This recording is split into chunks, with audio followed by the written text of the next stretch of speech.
Entonces, simplemente esto es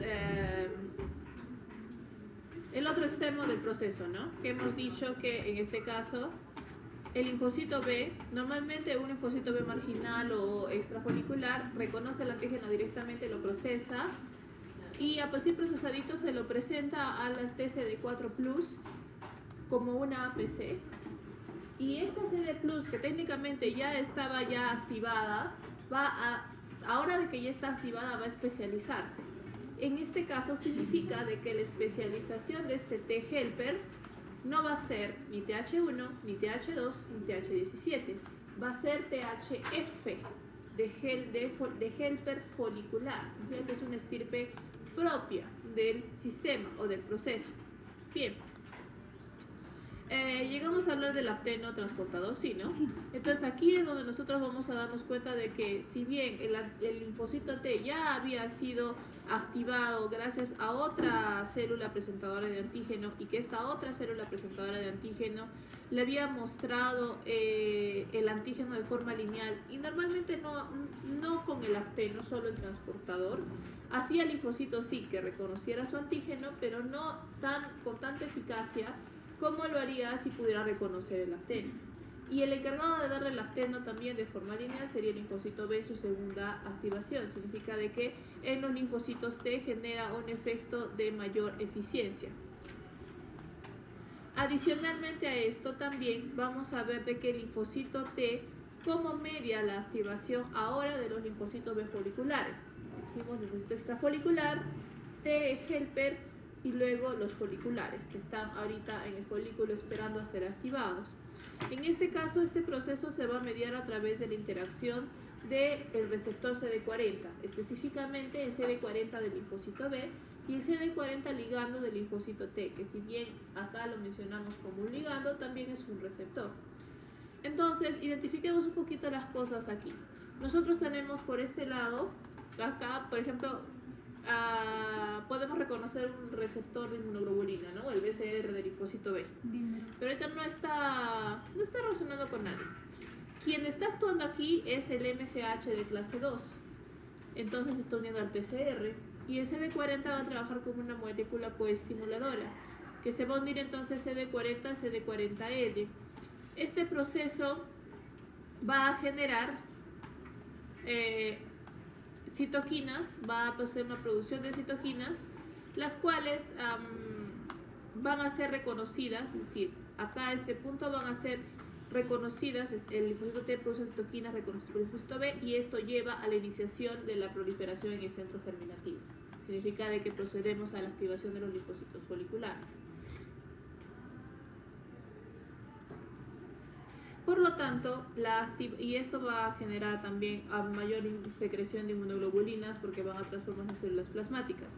A lo que queremos llegar es de que la diferencia entre uno y otro es que el linfocito extrafolicular normalmente, como veremos más adelante, se aboca a generar una cantidad limitada de células activadas, digamos unas 200, que lo que van a hacer es buscar a los linfocitos T que han viajado hasta la zona marginal del folículo para ser activados por segunda vez y luego los linfocitos T activados y diferenciados van a ir al folículo donde se va a generar la activación secundaria del linfocito B, que puede llegar hasta unos 5.000 células por cada linfocito B activado, que esa sí es una expansión considerable. Entonces, las células B extrafoliculares, las externas, las que no se reproducen tanto, van a transformarse en lo que se conoce como células plasmáticas de vida corta, cuya función va a estar asociada a la producción de inmunoglobulina M, que es una de las inmunoglobulinas más simples, no tan afines al antígeno, pero también son las de producción más temprana en el proceso de inmunidad adaptativa. Entonces, mientras pasamos todo el proceso de la activación y maduración del linfocito B activo, trabajarán ellas, porque ahora nos daremos cuenta de que es un proceso largo. Aquí tenemos una tabla que, como expliqué a otro grupo anteriormente, por ahora más de la mitad de la tabla les resultará chino. Y cuando terminemos de la clase de hoy volveré a esta tabla y de repente el chino se volverá cristiano. ¿A qué me refiero? Ahorita estamos aquí. Es una tabla que resume toda nuestra información. Respuestas extrafoliculares y del centro germinal de las células B. Primero, características, su localización. Ahí nos dice, los linfocitos B extrafoliculares se encuentran en los cordones medulares de los nódulos linfáticos y en las uniones entre la zona T y la pulpa roja del vaso. Como hemos dicho, son externas al folículo, aproximadamente periférico. Mientras que los linfocitos B foliculares o del centro germinal van a encontrarse en los folículos secundarios, ¿sí? Especialmente en el espacio central de los folículos secundarios. Entonces, aquí las señales de CD40 para acción con las extrafoliculares es necesaria y para la acción con las foliculares es necesaria. La especialización de las células T helper va a ser cuando las células extrafoliculares activen estas T helper, o mejor dicho, al revés, disculpen. Estas células extrafoliculares van a ser activadas por ciertas células T llamadas extrafoliculares, van a activar a las T foliculares van a viajar al folículo, es como que en cadena, y estas van a activar a los centros germinales. Entonces, dentro del centro germinal tendremos a las TFH, fuera del centro germinal tendremos algunas TFH y otras que se denominan T helper extrafoliculares. Al caso es una diferencia innecesaria, pero acá la tenemos. Luego vienen otros procesos que son los que veremos ahorita, que es la expresión de A y D, el cambio de isotipo de inmunoglobulinas, la hipermutación somática de la cadena variable, que va a estar asociada a la modulación por afinidad, de la cual les he hecho un ejemplo muy somero hace una semana. La diferenciación terciaria de las células B, que es el pase a las células plasmáticas, y finalmente un detalle adicional respecto a los factores de transcripción asociados a este proceso. ¿Ok? En ese orden estamos yendo. Entonces, acá algo interesante va a suceder. Ustedes ubíquense por un momento. Esta imagen que tienen aquí, este círculo, es un centro germinativo de un folículo secundario. Si ustedes han visto o se acuerdan de una tinción de hematoxilirosina de un centro folicular activo, van a tener una zona que aparentemente es más oscura y una zona que aparentemente es más clara. ¿Sí? No es error de tinción. Se llama zona oscura y se llama zona clara. En la zona oscura va a denominarse así porque vamos a tener a la mayor población de linfocitos B foliculares. Como tales, ustedes saben que los linfocitos B o los linfocitos en general poseen una morfología en la que su núcleo es tan grande que ocupa toda la célula y el núcleo tiñe de un color azul muy intenso. Por lo tanto, esos tantos núcleos son los que van a teñir esta zona más oscura y van a diferenciarla de la zona en la que encontraremos tanto células dendríticas como linfocitos T foliculares y extrafoliculares específicamente. Entonces, el aumento de células dendríticas cuyo núcleo no es tan coloreado va a hacer que esta zona se vea en medida distante un poco más clara. ¿Por qué es esto importante? Porque lo que vamos a tener es de que nos vamos a asegurar, mejor dicho, las células accesorias aquí, que son las células dendríticas y los linfocitos T, se van a asegurar que todas las células B del folículo sean activadas. ¿Qué significa? Es como si ustedes se imaginen una hora loca. Llega la hora loca. Entonces, ¿cuál es la señal de que llegó la hora loca? Aparte de música de los 90. Moverse. Globitos, bengalas, linternitas, cositas, juguetes, etcétera, ¿no? Y todos quieren uno. Pero eventualmente alguien quedará sin una de estas cosas. ¿Y qué hará? Llora. No, llora no. Si les nace el Karen, irá a pedir alguna parte, ¿no? ¿Sabe qué? No me ha dado mi esto, que se lo ha quedado, que no sé qué, regálame uno, tienes dos. Total, buscará que le den sus regalitos o al menos una cosita de la hora loca. Algo similar va a suceder. Los linfocitos T helper aquí van a producir una activación a las células B en esta zona y van a proliferar. Pero como hemos dicho, estos linfocitos T especializados no son muy numerosos porque tienen ciertas características que deben cumplir, siendo la más importante de que el linfocito B que le genera su segunda activación ha tenido que reaccionar al mismo antígeno que ella cuando se lo presentó otra célula presentadora de antígeno. Entonces se reducen las probabilidades. Por lo tanto, va a haber algunos linfocitos B foliculares que no van a poder ser activados rápidamente por estas células accesorias.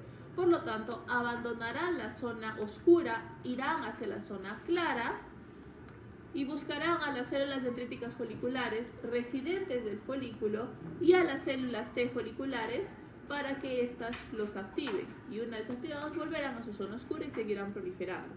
Entonces, un mecanismo para asegurarse de que todas se puedan activar y por lo tanto expandir la respuesta inmunitaria.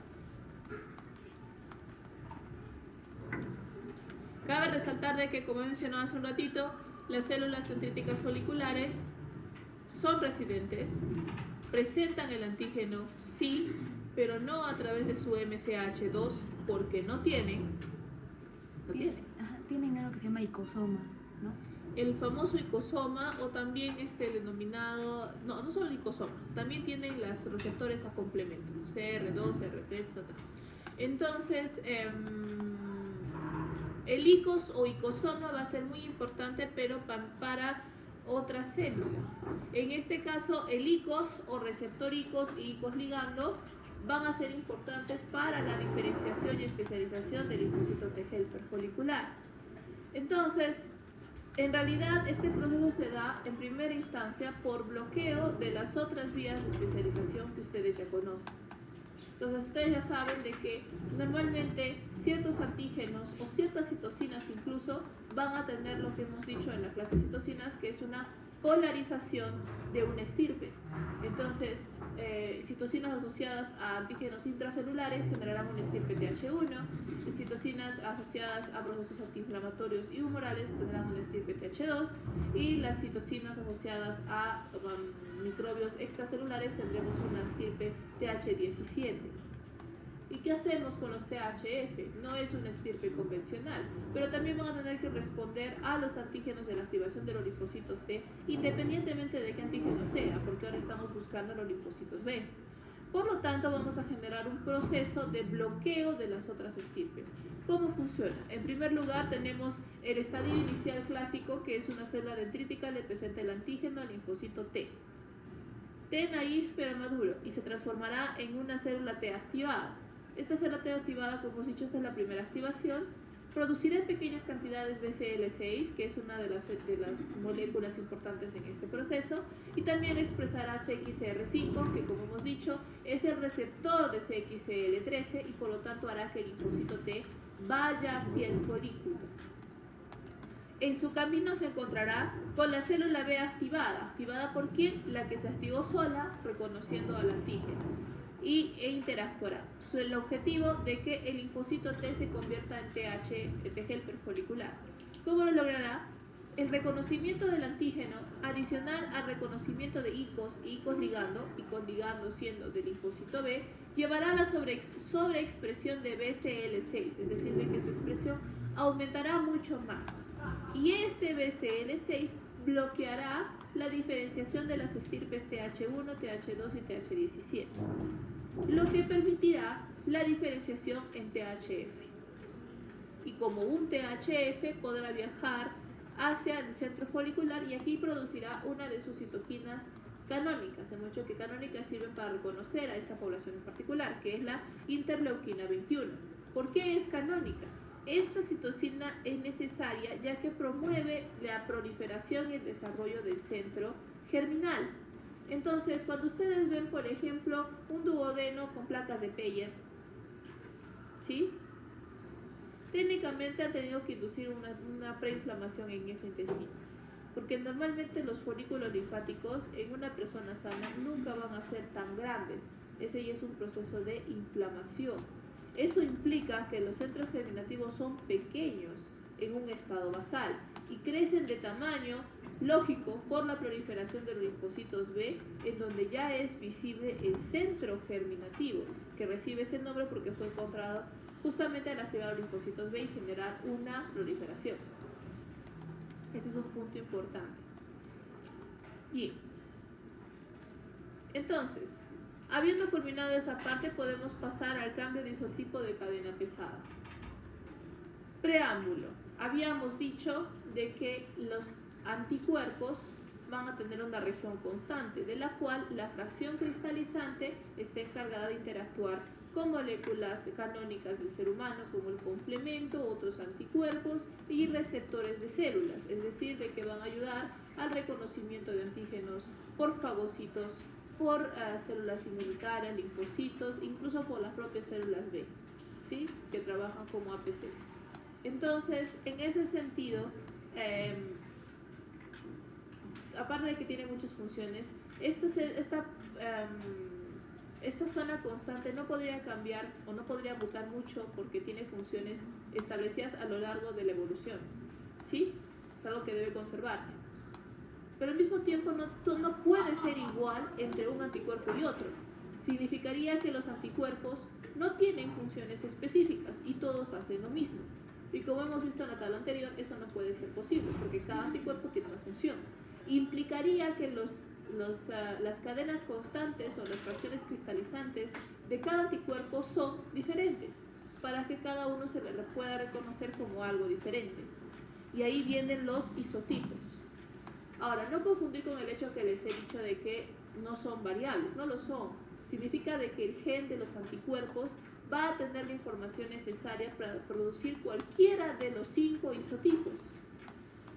Pero lo importante aquí es de que va a seleccionar uno u otro basándonos en el antígeno que activó al linfocito B. Y aquí es donde nosotros escogemos qué anticuerpo se produce en base a qué tipo de interacción tenemos y por lo tanto cada anticuerpo va a tener una función específica.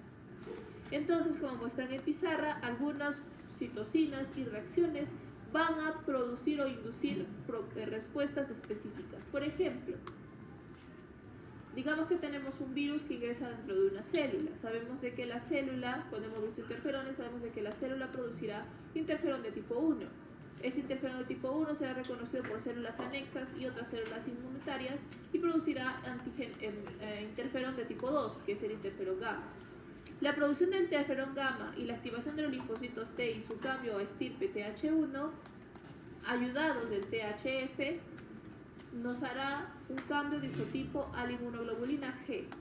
¿Por qué la G? Porque hemos dicho que la G está asociada a la opsonización y neutralización de patógenos. Se encarga de evitar el ingreso de patógenos a la célula. Ya nos está diciendo de que va a atacar contra patógenos intracelulares, porque con los extracelulares no hay que hacer, ¿no?